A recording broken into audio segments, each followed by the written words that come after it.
Bonjour à toutes et à tous, bienvenue dans ce tirage, un tirage que j'ai fait pour avoir du coup des informations sur ce que peut nous apporter le feu du cœur.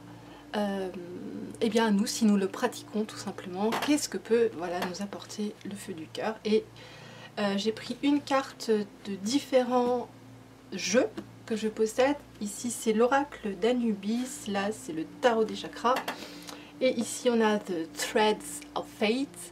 Je vous mettrai en lien sous la vidéo ce à quoi ça correspond pour vous donner exactement en fait le nom de ces divers oracles. Alors, c'est un tirage que j'ai fait avant de faire cette vidéo et je l'ai trouvé tellement fort que du coup j'ai décidé de filmer pour vous expliquer, parce qu'il y a beaucoup de choses à dire et c'est toujours plus facile de passer par une vidéo que par des mots, surtout pour bien vous montrer tout ça. Alors, je vais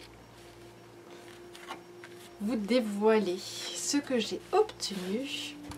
Ici, nous avons la carte 3, Cosmic Influences, donc les influences cosmiques, et on voit représenter ici Maat, Thoth et Khepra. Là, ici, nous avons obtenu un chakra, le chakra du plexus solaire, donc le chakra du pouvoir personnel, qui concerne surtout les limites, mais il y a un mot qui pour moi ressort très fortement, c'est le mot authenticité, forcément, parce que du coup pour moi c'est quelque chose de très important depuis longtemps, donc ce mot m'apparaît vraiment, il sort, il brille, il demande toute mon attention, donc on va en parler. Et également cette magnifique carte, voilà, qui brille, qui est vraiment jolie, qui s'appelle Transmute, c'est-à-dire tout simplement la transformation, la transmutation alchimique. Alors, ce qu'on peut déjà dire dans ce tirage, et qui est très fort, c'est qu'on a la présence deux fois du scarabée, du symbole du scarabée. Ici, c'est le dieu Khepra qu'on voit. Et ici, c'est l'esprit du scarabée en général. Et donc, ce tirage commence et finit par Khepra.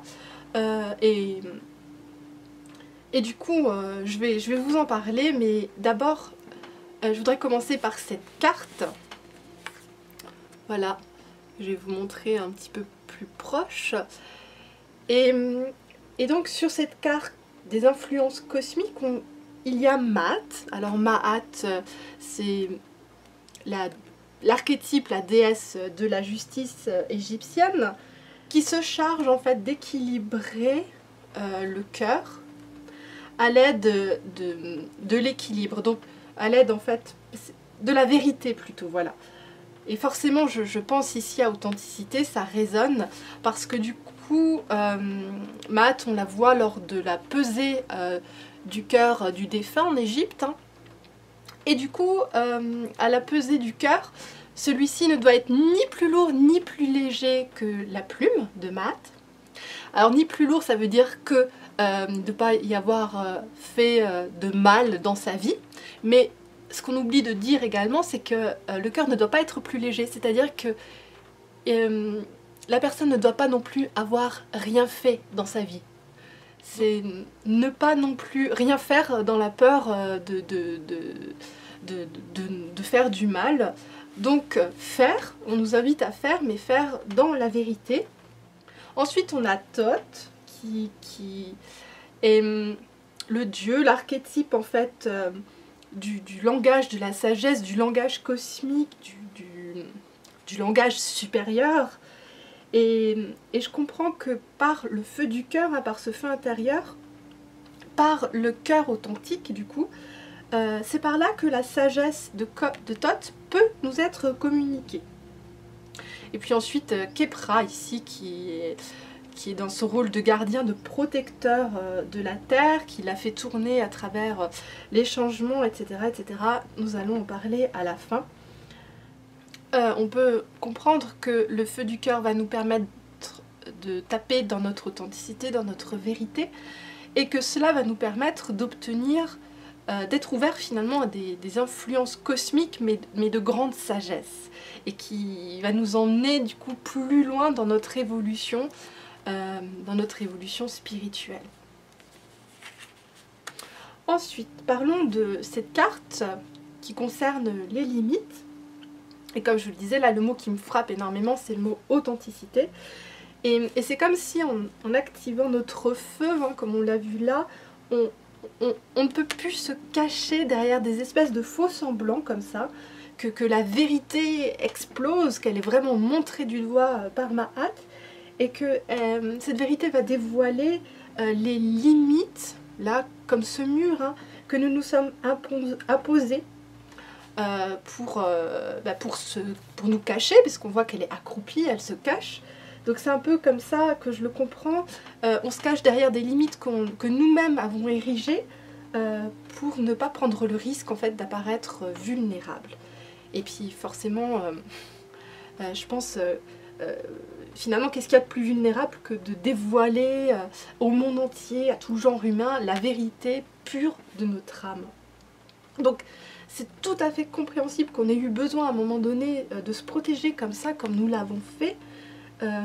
Mais maintenant, désormais, voilà, il y a un trou dans le mur. Donc c'est un espace, par l'activation en fait du feu du cœur, un espace qui va s'ouvrir comme ça sur l'image, comme une promesse en fait d'un nouvel espace de liberté qui va comme ça nous être accessible et qui ne l'était pas avant.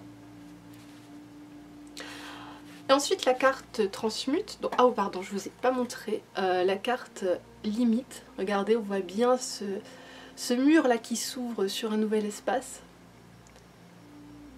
Et la question qui se pose finalement maintenant, c'est de savoir si, oui ou non, on va aller dans cet espace.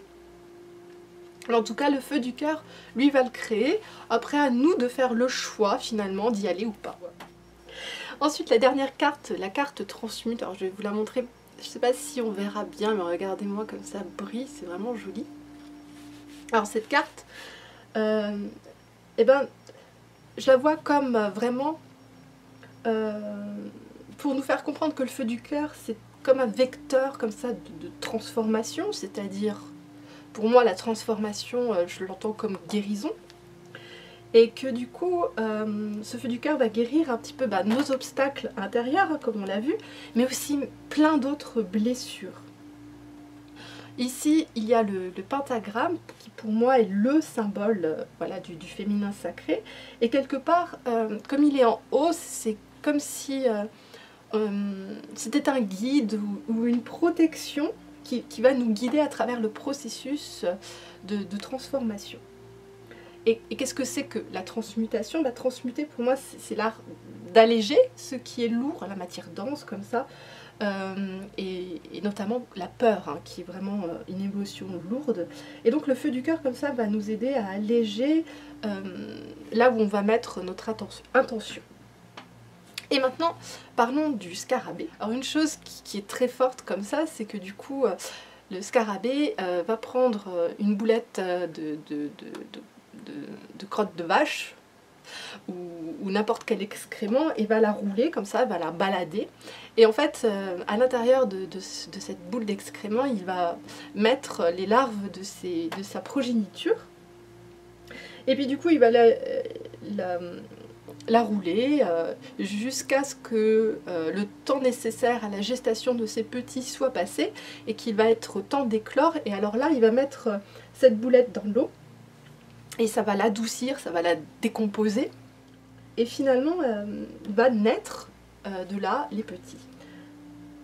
Alors, on peut y voir du coup la boulette d'excréments que nous, on a pu traîner, ou on a pu rouler dans notre vie jusqu'à présent, hein, et que le feu du corps comme ça va venir pour pouvoir l'adoucir et faire émerger des belles choses, des idées, des projets. Alors, on peut aussi imaginer que justement la crotte, du coup ça peut être aussi la planète Terre, qui elle aussi tourne, hein, de la même façon. Alors, du coup cette image va se transformer en une nouvelle et beaucoup plus puissante, celle d'adoucir finalement, de transformer carrément la Terre entière, la planète. Donc là c'est vraiment très très fort. Et du coup j'ai envie de vous raconter un rêve que je n'ai pas eu cette nuit, mais la nuit d'avant, où j'étais en Espagne, et avec la famille, on était super contents d'y arriver, et on était un petit peu là par hasard, et du coup, tant qu'à faire, autant aller voir la mer, et tout le monde a envie de se précipiter pour voir la mer, et on se dirige, et on tombe sur le port, et là, grosse déception, en fait, il y a des machines de guerre anciennes, des avions, des obus, des missiles, des bateaux de guerre. Le port est rempli et en fait ils en ont fait un musée à ciel ouvert. On décide de rentrer dans la partie musée parce que du coup moi je suis assez déçue et tout, mais mon mari il me dit mais attends, hop c'est pédagogique et tout, on va montrer, il y a des choses à apprendre pour les enfants. Et en fait on rentre dans ce musée et là, waouh, c'est un magnifique musée qui est empreint de douceur, de matériaux nobles, on s'y sent bien, c'est beau, c'est pastel, c'est absolument magnifique. Et il y a de l'art partout, une grande douceur, une belle créativité, c'est assez incroyable, c'est vraiment un changement entre l'extérieur et l'intérieur, c'est le même musée. Et c'est comme si le temps était figé, d'un côté vraiment l'horreur de la guerre, et puis finalement le même musée qui veut expliquer l'humanité, du coup lui c'est vraiment la douceur, l'amour et l'art forcément, hein, on est sur Schwarzwald après tout, et j'ai vraiment l'impression que là c'est un petit peu ce qu'on nous demande de transformer, c'est cette vision un petit peu triste, guerrière de la Terre qui a eu son histoire jusqu'à présent, vers quelque chose peut-être de plus adouci, voilà. Alors on nous parle aussi là d'une fleur de l'alchémile, et en fait cette fleur peut aussi nous permettre de comprendre la transmutation sur un autre plan, hein, aussi, qui est justement emprunt avec l'art, ou la façon dont je comprends la créativité, c'est que du coup il peut y avoir aussi transmutation entre le fait de savoir quelque chose, de le savoir de façon théorique, et de passer à l'expérience par le corps, à ressentir vraiment les choses, à intégrer, incorporer comme ça. Et j'aime le faire avec la peinture, où la peinture pour moi devient un agent d'intégration des sagesses.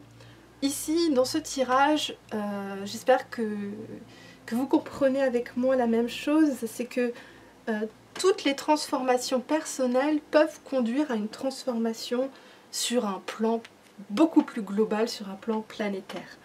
Le scarabée est connu en fait pour être le symbole du gardien du processus en fait de la transformation, de la transmutation, et le fait qu'il apparaisse, mais alors 2 fois au début et à la fin de ce tirage, on pourrait en faire un cercle, hein, parce qu'il n'y a ni début ni fin, c'est la même chose. Et ça nous fait bien comprendre, ça nous fait bien insister là-dessus que le feu du cœur est un instrument de la transformation.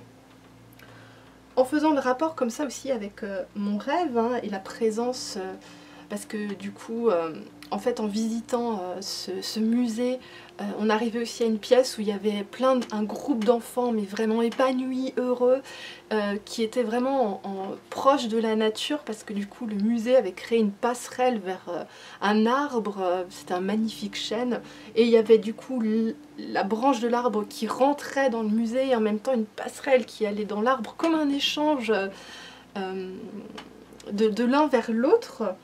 Et du coup, en faisant maintenant, là comme ça, mon rapport avec ce rêve, je vois un espèce de lien comme ça qui est symbolisé aussi par le scarabée et le cercle. C'est que du coup, Khepra en fait peut être aussi un vecteur de transformation intergénérationnelle. Alors c'est-à-dire que que tout acte comme ça de transformation, de guérison que nous faisons nous-mêmes, eh ben, à titre personnel, ça peut être offert comme ça à toute notre lignée. Alors, à la fois du coup notre feu du cœur peut nous guérir et alléger nos peurs, nos blessures, voilà. Tout ce qui nous guérit nous, et ensuite on devient comme ça un exemple face aux autres que l'on va rencontrer dans l'espace comme ça, donc notre voisin, notre ami. Et alors c'est aussi une guérison qui peut se faire dans le temps, pour le futur, pour les générations futures en fait. Et je trouve ça alors vraiment fort, parce que du coup c'est en lien avec le concept chamanique du guérisseur de lignée, qui nous dit en fait que la même chose exactement hein, que en toute guérison qui est faite au niveau personnel ne sera plus à faire par nos descendants. Parce que en fait ce qu'il se passe, ce que nous dit le concept chamanique là-dessus, c'est que nous offrons en héritage, voilà, nos blessures à nos enfants par notre éducation. Et c'est effectivement ce que maintenant la science nous a révélé, c'est que les enfants vont devenir des adultes qui vont reproduire exactement les mêmes schémas que leurs parents, et comme ça en fait on va toujours éduquer nos enfants de la même façon dont on a été éduqués nous-mêmes. Comme voilà, cette idée de cercle vicieux, ce cercle sans fin. Et là on nous dit que justement en guérissant rien qu'une blessure, eh ben, ce sera toujours une transmission qu'on aura à faire en moins, une blessure en moins qui sera transmise à notre lignée, et qu'en fait comme ça, bah, du coup on coupe le cercle. On coupe le cercle et puis on en crée un autre, un nouveau. Que finalement toute transformation est pour toute notre lignée. Et c'est vraiment quelque chose de fort et de beau que de nous dire là par ce tirage que en développant notre feu du cœur, nous devenons comme ça des agents actifs du changement, et un changement tel qui va se répercuter sur tous nos descendants, donc sur toutes les générations futures et en plus sur la planète. Rien de moins. Voilà, bah dis donc... C'est une sacrée promesse qu'on nous fait là, c'est assez fort je trouve, puissant, émouvant. Waouh. C'est vraiment... je trouve ça vraiment très intense, et c'est pour ça que je voulais mettre mes mots là-dessus pour vous expliquer tout ça comme il se doit. Donc voilà, le feu du cœur nous invite à devenir des agents du changement. Alors forcément je ne peux que partager cette technique et vous inciter réellement à le pratiquer aussi souvent que possible pour essayer de créer cette belle promesse. Merci à vous d'avoir suivi cette vidéo jusqu'au bout, je suis ravie. Que pensez-vous de cette belle promesse qui est faite? Moi franchement ça donne envie d'y aller, ça donne envie d'être agent du changement et d'aller voir ce qui se passe de l'autre côté du mur, et j'espère du coup que vous aurez le courage de guérir vos blessures. Merci à vous, à très bientôt, je vous embrasse, bye bye.